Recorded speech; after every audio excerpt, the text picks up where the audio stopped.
Унгарците креваат кинески зид за азилантите. Вучич шокиран. Збеснатиот Орбан сака да подигне ограда кон Србија. Вака српските медиуми пишуваат за планот на Унгарија да подигне зид висок 4 метри во должина од 175 километри, за да го спречи влезот на мигрантите од соседна Србија.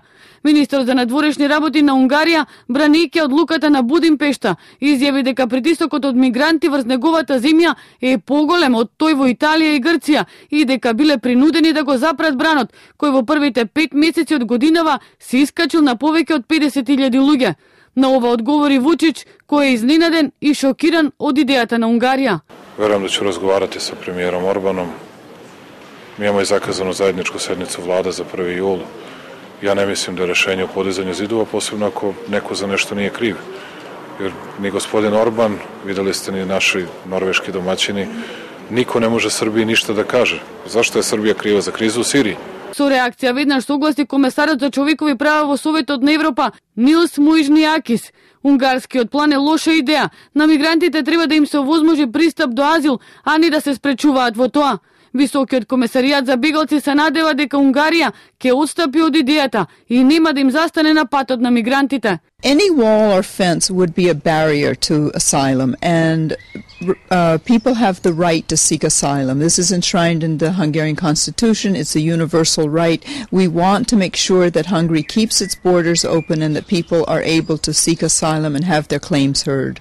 Во пресрет на Меѓународниот ден на бегалците 20 јуни, УНХЦР во Женева го објави годишниот извештај со поразителни бројки за бегалците. На крајот на 2014 бројот на принудно иселени луѓе се искачил на 59,5 милиони луѓе, што е за 8 милиони повеќе пред само една година.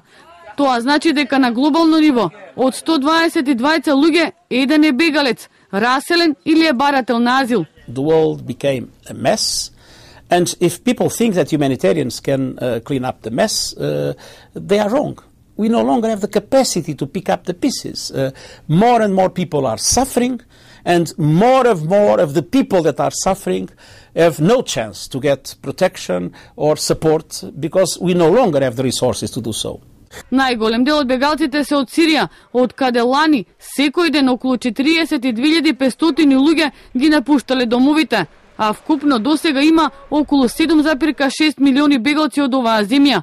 Од вкупниот број од скоро 60 милиони бегалци во светот, половина се деца.